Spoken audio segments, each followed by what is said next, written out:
Estava pensando, hoje sendo um dia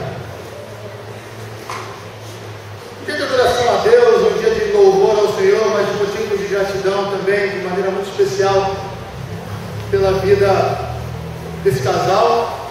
Pensei, podia alterar a mensagem hoje, falar sobre algo mais, focasse mais na questão da família.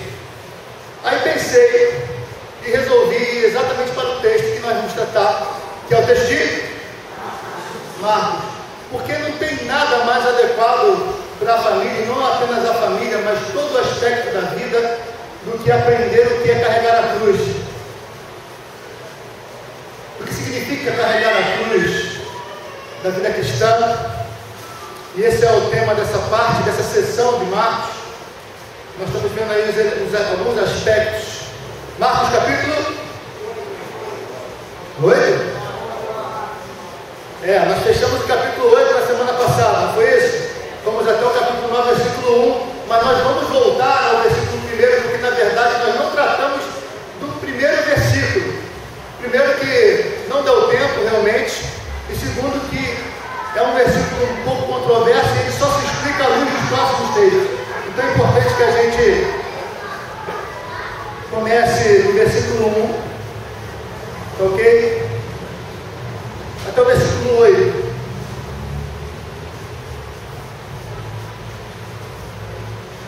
Assim diz a palavra de Deus. Dizia-lhes ainda: em verdade vos afirmo que, dos que aqui se encontram, alguns há que de maneira nenhuma passarão pela morte, até que vejam ter chegado com poder o reino de Deus. 6 dias depois, tomou Jesus consigo Pedro, Tiago e João, e levou-os a sós, à parte, a um alto monte. Foi transfigurado diante deles. As suas vestes tornaram-se resplandecentes, e sobremodo brancas, como nenhum lavandeiro na terra as poderia alvejar. Apareceu-lhes Elias com Moisés, e estavam falando com Jesus. Então Pedro, tomando a palavra, disse: Mestre, bom é estarmos aqui, e que façamos 3 tendas, uma será tua, outra para Moisés e outra para Elias, pois não sabia o que dizer por estarem eles aterrados. A seguir veio uma nuvem que os envolveu, e dela uma voz dizia: Este é meu filho amado, a ele ouvi. E de relance, olhando ao redor, ninguém mais viram com ele senão Jesus. Parece que umas 4 pessoas leram esse texto, né? Conforme o microfone vai sendo ajeitado. Bom, irmãos, esse texto, ele é muito importante. Eu penso que esse texto, ele é um texto fundamental para a esperança que o cristão traz, porque ele tem nele algumas informações, alguns acontecimentos que são impressionantes,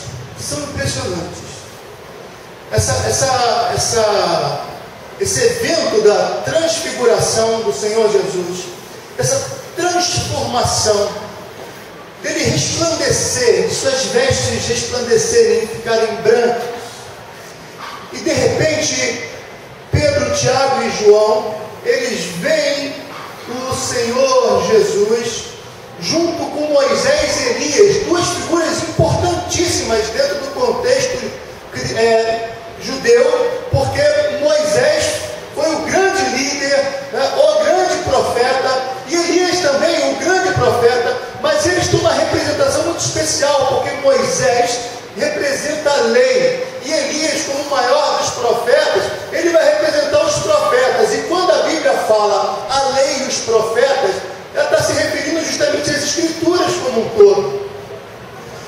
Naquela época, as escrituras eram nada mais nada menos do que o Antigo Testamento que nós temos. Então, quando eles falavam a lei e os profetas, eles estavam se referindo à Bíblia deles na época.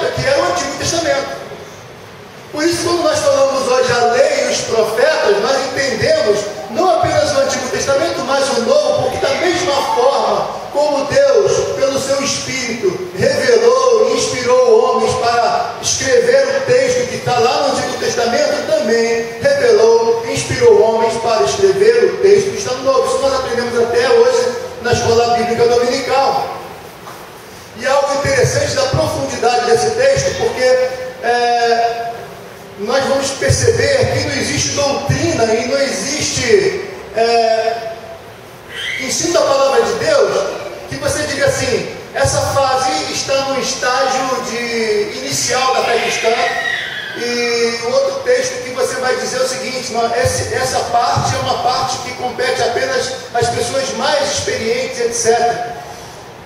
Porque quando nós falamos sobre a iluminação, quando nós falamos sobre revelação, quando nós falamos sobre inspiração, nós lembramos rapidamente da antiga classe de catecúmenos que nós fizemos, né, lá no passado. Nós aprendemos sobre inspiração, nós aprendemos sobre revelação, nós aprendemos sobre iluminação, nós aprendemos essas coisas.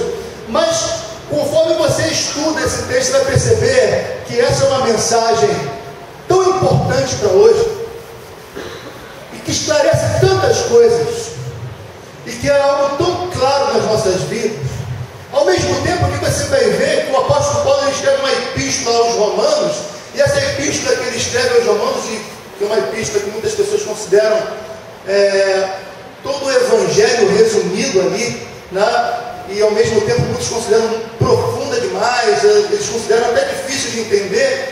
Aí nós lembramos que o apóstolo Paulo, ele não escreveu a epístola aos Romanos para teólogos, ele escreveu a epístola aos Romanos para a igreja que estava em Roma, povão. A epístola aos Efésios foi escrita para o povão ler, não foi escrito para teólogos, para gente que se debruça e fica horas e horas e horas e horas e horas e horas, né, pensando teologia. Não, para o povão que tem que lidar com o dia a dia. E o que nós temos que aprender a respeito da justificação pela fé, a respeito dessas coisas? O que isso tem a ver com o nosso dia a dia? Quando nós olhamos para esse texto, nós vamos ver a profundidade do que significa crer em Jesus. Quem é Jesus? E por que é importante demais você saber quem Ele é, e você compreender o que Ele deseja que você saiba a respeito dEle. Isso é muito importante. Porque uma percepção parcial a respeito da imagem de Jesus, da pessoa de Jesus, pode te trazer umas consequências muito sérias. Mas primeiramente, o versículo 1, ele vai colocar algo interessante. Ele diz assim: em verdade vos afirmo que dos que aqui se encontram, alguns há que de maneira nenhuma passarão pela morte, até que venham ter chegado com poder, vejam ter chegado com poder o reino de Deus. O que pode significar isso? Algumas pessoas vão poder dizer: será que o Senhor Jesus Cristo está falando de que eles ficariam vivos até o dia que Ele retornasse? Não pode ser isso. Por um simples elemento prático: todos morreram. Todos morreram, então não pode significar que tem algum apóstolo vivo até a volta do Senhor Jesus. Todos morreram, todos estão na presença do Senhor. Pode significar, alguns dizem, que ele está se referindo à sua ressurreição. E outros vão dizer que ele pode estar se referindo ao dia de Pentecostes, quando o Espírito Santo foi derramado. Pode ser. Todavia, é um pouco difícil crer nessa possibilidade, porque o Senhor Jesus Cristo diz que alguns do que aqui estão, mas se ele estava cercado pelos apóstolos, com exceção de Judas, todos passaram pela experiência de vê-lo ressurreto e passaram pela experiência do dia de Pentecostes. Todos os apóstolos passaram por isso, com exceção, obviamente, de Judas. Então, a que o Senhor Jesus Cristo estava se referindo aqui? A resposta mais plausível é justamente esse evento que ocorre 6 dias depois. Porque o que ocorre 6 dias depois, no monte, conhecido depois como Monte da Transfiguração, nada mais é do que uma antecipação do que há de acontecer na volta do Senhor Jesus. Que o Senhor Jesus não estará mais se apresentando da maneira como ele se apresentou aqui, tão simples, tão se esvaziando de toda a sua glória. Mas quando ele voltar, ele volta no seu poder, ele volta na sua glória, ele volta resplandecente. E o que Pedro, Tiago e João testemunharam foi uma antecipação desse dia. Agora, por que Jesus Cristo fez com que eles testemunhassem isso? Os irmãos se lembram que quando Pedro repreende a Jesus Cristo, porque Jesus Cristo disse, né, que iria morrer, Jesus Cristo diz: arreda Satanás, porque não cogitas das coisas de Deus. Nós vimos que existe um perigo de nós entendermos Jesus Cristo de maneira inadequada e muitas vezes nos envergonharmos do Cristo sofredor, por causa do Cristo só vitória que as pessoas pregam por aí. Esse é um elemento muito claro nas Escrituras, que muitas vezes nós não queremos padecer, né, as dificuldades. Nós vamos desenvolver isso hoje, de sermos seguidores do Cristo que morreu na cruz. Mas por que os discípulos tinham essa dificuldade? Mas por que os discípulos estavam passando por essas dúvidas no coração? O Senhor Jesus escolhe 3, os mais chegados, para levá-los, para que eles testemunhassem de algo que vai acontecer lá na frente, para que eles soubessem o seguinte: olha, não tem por que se envergonhar. Essa aparente fraqueza é necessária agora para que eu morra pelos pecados de muitos, mas um dia, depois da ressurreição, esse corpo machucado, ferido, virá resplandecente e cheio de glória. E para provar isso, vocês estão vendo isso. É para encher o coração deles de esperança e ensiná-los a enfrentar o dia a dia, que ele demonstrou o que vai ser lá na frente e o que o espera por eles. Isso é muito importante. Então o Senhor Jesus Cristo, ele se revela na sua majestade, na sua glória para aqueles homens, para encher o coração deles de esperança. No entanto, a gente percebe que algumas coisas acontecem que a princípio a gente pensa, não deu muito certo, tá? Não deu muito certo, por causa justamente da reação de Pedro, que Pedro ele é bem representativo dos apóstolos. A gente não pode pensar que Pedro ele era assim, uma pessoa tão somente impetuosa e que fazia muita bobagem. Os erros que Pedro cometeu, todos eles cometeriam, né? É algo impressionante como é que Pedro ele é bem representativo de todos os apóstolos. Então, nós vemos aí o Senhor Jesus Cristo se revelando. 6 dias depois, alguns autores eles vão dizer que esses 6 dias ele é simbólico. Por que o Senhor Jesus Cristo no dia seguinte, ou 10 dias depois, ou 20 dias depois não se revela? Por que 6 dias depois? Porque é algo simbólico. Simbólico por quê? Porque os 6 dias antecedem o 7º dia, que é símbolo do dia perfeito. Toda vez que nós nos reunimos no dia do Senhor, nós celebramos não apenas aquele dia, esse dia de hoje específico, o dia do Senhor, mas nós celebramos o dia do Senhor, o dia que será o domingo eterno. Esse é o dia do Senhor. Quando ele aparece para os discípulos, depois de 6 dias, ele está querendo demonstrar, segundo alguns autores, uma simbologia dizendo que nesses 6 dias são representativos do dia a dia nosso aqui. E que não obstante o dia a dia nosso não seja em nada parecido com o grande dia do Senhor, você pode ter algo do grande dia do Senhor no dia a dia. Você pode ter algo da glória de Cristo no seu coração, na sua vida, na percepção do seu dia a dia, do Deus, do Cristo majestoso, em meio ao sofrimento, em meio às dificuldades, em meio às lutas, em meio às provas da faculdade, em meio ao trabalho, em meio às lutas dentro da família. Você pode ter algo da glória do Senhor, assim como eles tiveram algo da glória de Cristo ali, 6 dias depois. Moisés e Elias, vamos entender aí a aparição de Moisés e Elias. Já falei, representativos da lei, né? E dos profetas do Antigo Testamento, mas eles também são representativos do povo que já morreu e que está na presença de Deus.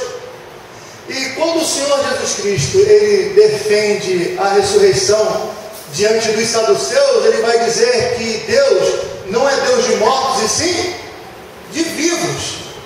Então, quando eles veem Moisés e Elias, que já tinham morrido há muito tempo, eles percebem que, na verdade, eles não estão mortos, mas eles estão com o Senhor. E isso testifica de que aqueles que um dia morreram no Senhor, com o Senhor estão. Isso é maravilhoso. Isso também fortalece as nossas esperanças, né, que nós devemos perseverar em meio às lutas, na presença de Cristo.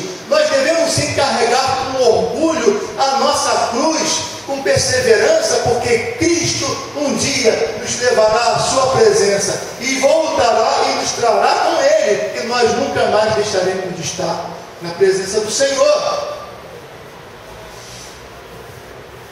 Agora, chega um momento em que Pedro diz o seguinte: Senhor, bom é estarmos aqui. Claro, Cristo em sua glória. Os céus desceram de repente diante deles. Ao mesmo tempo que ele fala, o coração dele está cheio de medo, está apavorado. Mas o pavor é uma mistura de pavor e admiração.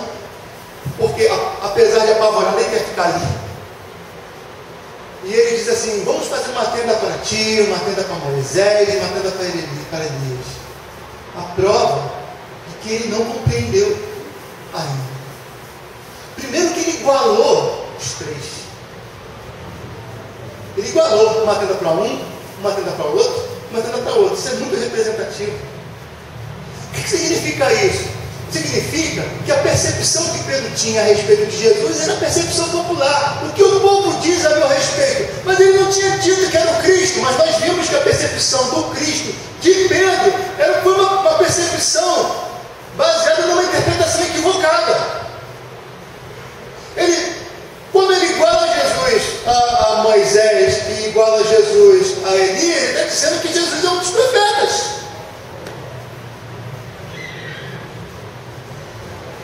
Quem é que corrige Pedro?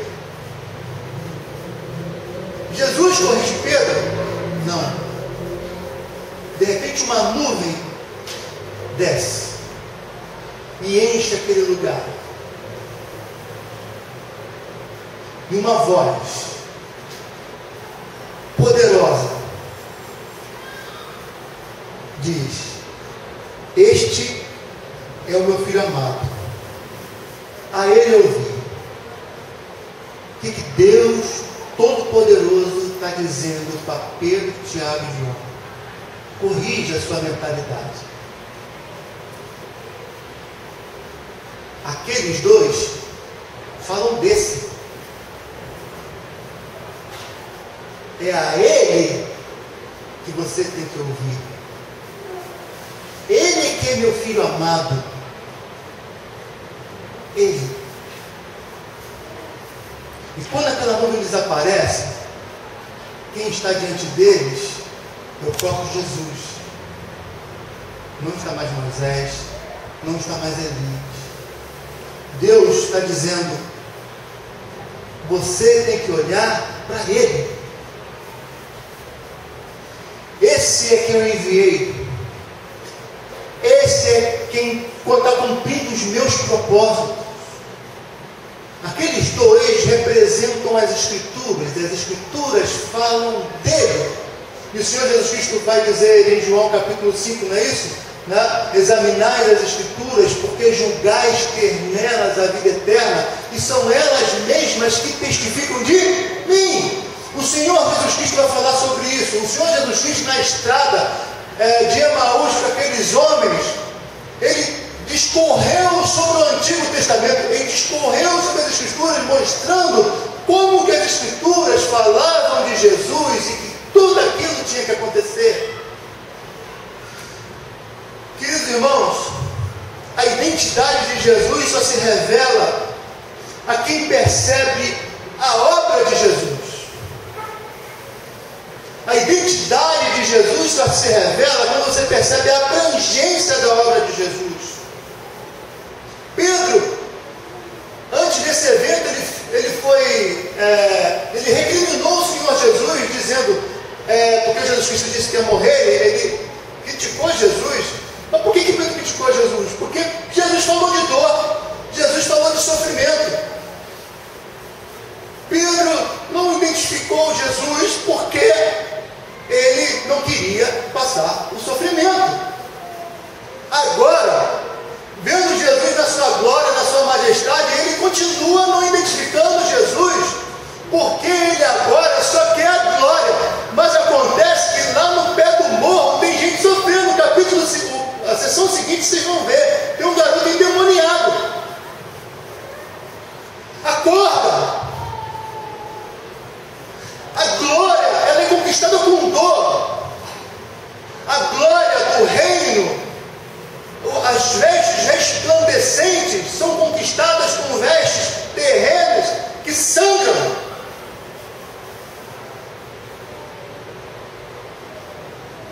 A comunhão perfeita da igreja, que acontecerá no futuro, se dá com a comunhão imperfeita que ocorre hoje, de gente que se abraça, mas que muitas vezes luta para poder amar. Ora ao Senhor, Senhor, eu não amo aquela pessoa, mas eu quero amar aquela pessoa. Luta com grandes dificuldades. A nossa fé é muito semelhante do pai do rapaz endemoniado.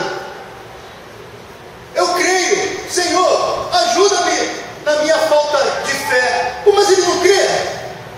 Se ele crê, como é que tem falta de fé? Nós somos assim, nós cremos, mas temos falta de fé. Nós titubeamos, nós caminhamos, mas escorregamos e caímos de um lado para o outro. Você só vai conseguir aprumar na sua vida à medida em que você consegue perceber quem é Cristo e que um momento de dor e sofrimento vale a pena, como nós temos aprendido com o reverendo Daniel. O sofrimento, né, Daniel? Está na agenda de Deus. Estava na agenda de Cristo, porque não estará na agenda dos discípulos de Cristo.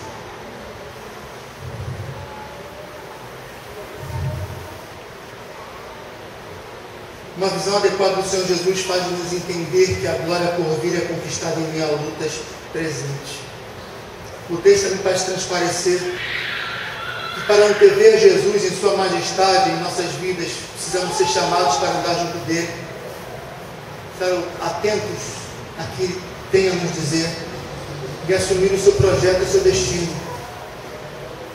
Carregar a cruz não era o destino de Cristo? Quando ele diz que nós devemos carregar a nossa cruz, o que está dizendo? Que nós devemos assumir o projeto de vida dele. Porque se o líder carregou a cruz, nós devemos carregar a cruz também. Não existe ser cristão e não assumir o projeto de Cristo de carregar a cruz.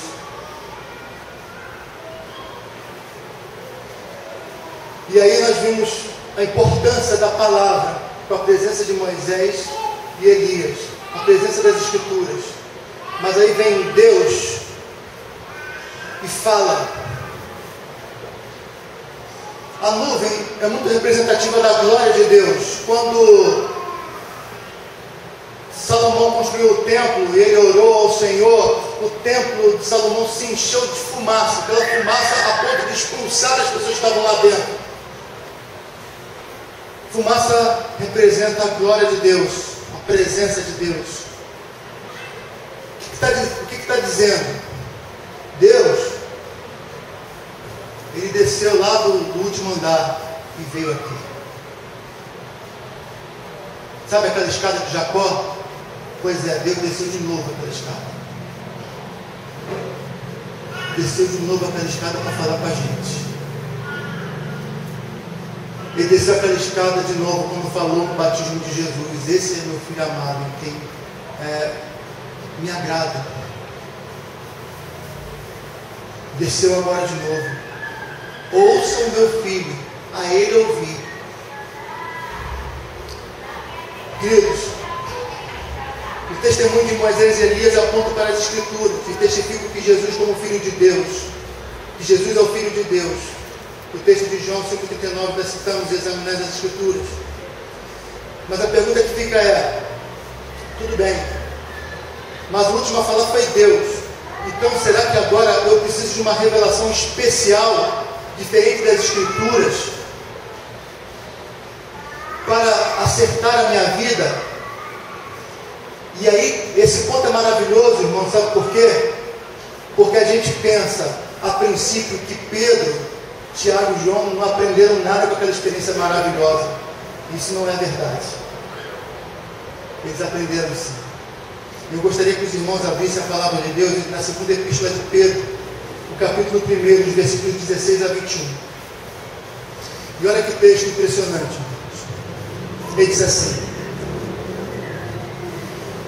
de fato, não seguimos fábulas engenhosamente inventadas, quando falamos a respeito do poder e da vinda de nosso Senhor Jesus Cristo.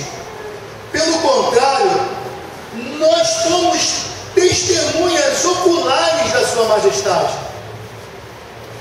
Olha só do que ele está falando aqui. Quando eles foram testemunhas oculares da sua majestade, ele recebeu honra e glória da parte de Deus Pai, quando da suprema glória lhe foi dirigida a voz que disse: este é meu filho amado, em quem me agrado. Nós mesmos ouvimos essa voz vinda do céu quando estávamos com ele aonde? No Monte Santo. Pedro se remete a esse evento, mas ele não para aí, ele continua. Assim, temos ainda mais firmes a palavra dos profetas, e vocês farão bem se a ela prestarem atenção, como uma candeia que brilha em lugar escuro, até que o dia clareie e a estrela da alva nasça em seus corações. Antes de mais nada, saibam que nenhuma profecia da Escritura provém de interpretação pessoal, pois jamais a profecia teve origem na vontade humana, mas homens falaram da parte de Deus, impelidos pelo Espírito Santo. O que ele está querendo dizer aqui? Que quando nós ouvimos as Escrituras, quando a pregação do Evangelho é de acordo com as Escrituras Sagradas, quando você lê a palavra de Deus de maneira atenta, é como se Deus estivesse falando contigo da mesma forma como Ele falou lá no Monte Santo com os Pedro, Tiago e João. Quando você atenta para o poder das Escrituras e Deus fala ao seu coração, é como se aquela nuvem te encobrisse e dos altos céus viesse aquela voz como de trovão e falasse a ele ouvir. Percebe? Isso é maravilhoso. O que Pedro está dizendo a respeito do valor das Escrituras é que o que Moisés e Elias representavam ali foi confirmado pelo próprio Deus. Nós devemos carregar a cruz, sim, carregar a cruz. Nós devemos carregar a cruz, mas com esperança na glória do Senhor Jesus. Nós devemos carregar a cruz, sim, no nosso dia a dia. Carregar a cruz significa um caminho de dor. Mas esse peso da cruz no dia a dia, ele se torna leve à medida que nos fortalecemos na esperança de que um dia o Cristo que resplandeceu diante dos apóstolos, resplandecerá diante de nós também. Mais ainda, nós devemos carregar a nossa cruz e buscar o fortalecimento que vem da palavra de Deus, porque a promessa é que quando nós lemos a palavra de Deus e ouvimos a palavra de Deus, o próprio Deus falará aos nossos corações de maneira pessoal, dizendo: veja e ouça, siga o meu filho. E aí, nas palavras de John Stott, ele vai dizer o seguinte: muitas pessoas criticam a respeito da cruz.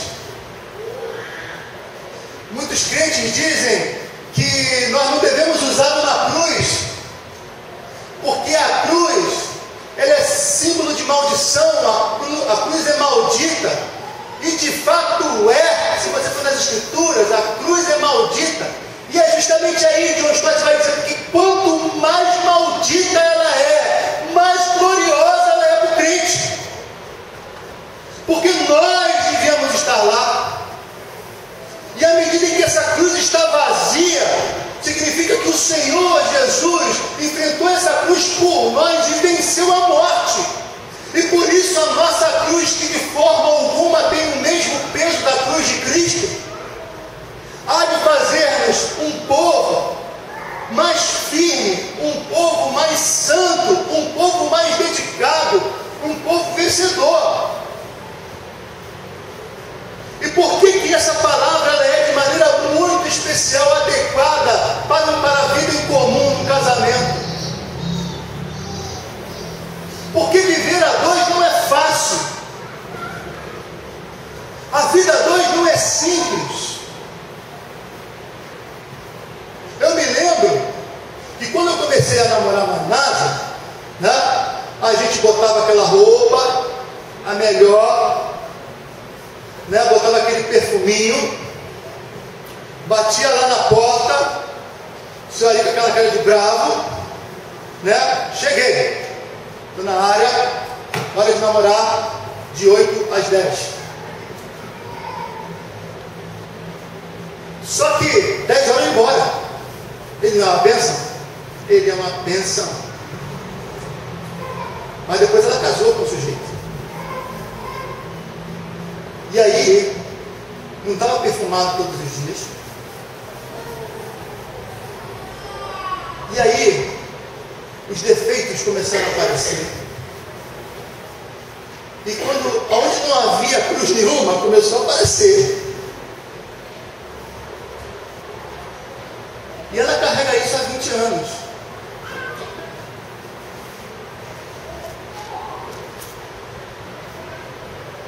Queridos irmãos, eu estou querendo dizer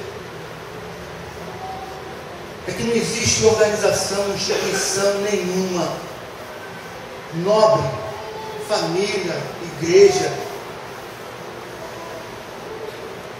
que possa vencer sem a cruz, sem o ensino da cruz. Porque a cruz aponta para a perseverança. E eu gostaria de dizer para vocês o seguinte, que quando nós perseveramos, apesar das dificuldades, é no meio dessas dificuldades, no casamento, no trabalho, mas você está perseverando como crente, perseverando como servo de Deus, nesse meio, de repente, Deus te dá um vislumbre da sua glória, para que você seja fortalecido e possa continuar a sua caminhada com a sua cruz nas costas.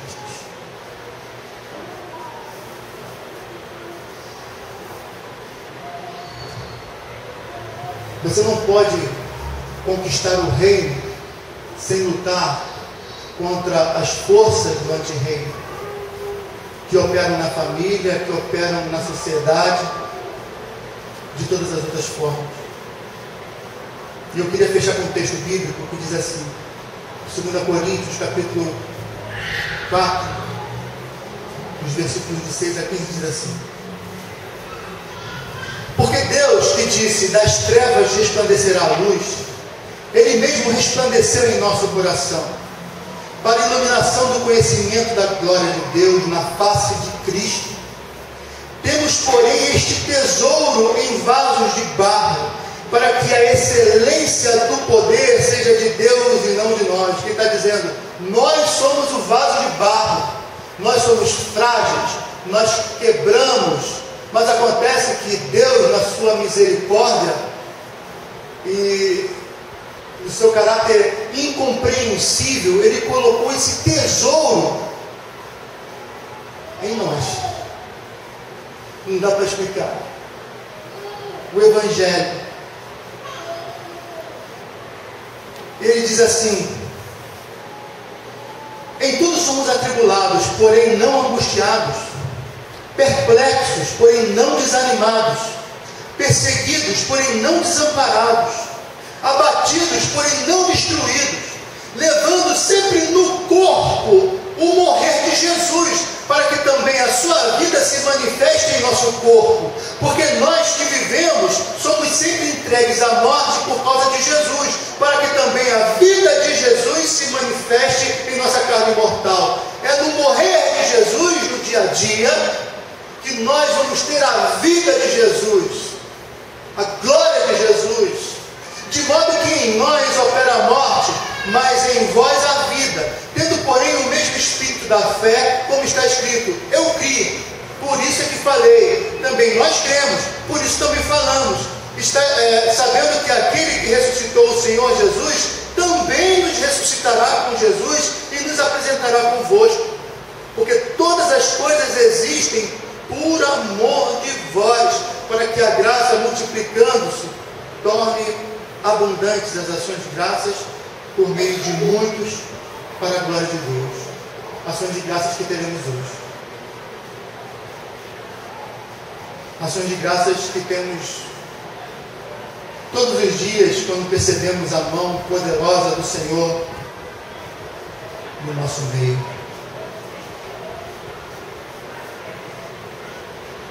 Que carregar a cruz não é uma intempérie que pode acontecer com um ou outro. Todo cristão tem uma cruz para carregar. E se você está se esquivando da sua cruz, e se você não está assumindo a fé cristã como você deveria assumir, se você está se esquivando disso, e nós nos esquivamos, tentamos nos esquivar disso o tempo todo, saiba que o prejuízo é só nosso. Porque nós pensamos que estamos nos livrando de sofrimento quando esquecemos a cruz, mas ninguém deixa de sofrer. Mas se nós sofremos com Cristo, no caminho nós temos os vislumbres da glória de Cristo, e lá no final nós temos a glória eterna. Mas quem não carrega a sua cruz aqui com Cristo, não tem os vislumbres da glória de Cristo no presente, e não o terá no futuro, eternamente. Porque quem quer salvar a própria vida, você lembra do texto passado? Perdê-la-á. Mas quem perder a vida por minha causa, a salvará. Esse é o mistério da fé. O paradoxo do cristianismo. Que Deus assim nos abençoe. Que Deus faça resplandecer em nossas vidas a sua misericórdia, a sua graça, o seu amor, porque Ele tem cuidado de nós. Que Deus se agrade em aplicar em nossos corações o ensino da sua palavra. Vamos orar? Pai, estamos diante de Ti, Senhor. Ensina-nos a carregar a cruz. Ó Deus, que nós busquemos, Senhor, na Tua palavra, a Sua voz. E que a cada dia, ao buscarmos a Sua palavra, que os nossos corações, a nossa mente, esteja plenamente focada no Teu Santo Filho Jesus Cristo. Que nós possamos ouvir a Teu Santo Filho Jesus Cristo. Que nós possamos seguir a Teu Santo Filho Jesus Cristo. Porque é na presença do Teu Santo Filho Jesus Cristo que estamos na Tua presença. É na presença do teu Santo Filho Jesus Cristo que nós podemos vislumbrar a glória eterna. É na presença do teu Santo Filho Jesus Cristo que temos verdadeira alegria. É na presença do teu Santo Filho Jesus Cristo que podemos obter vitórias para a nossa família, ó Deus, para tudo quanto tu tens colocado em nosso caminho. Ó Deus, nós clamamos, Senhor, que abençoe cada um que trouxeste aqui. Nós clamamos a tua bênção em nome de Jesus, o nosso Salvador. Amém.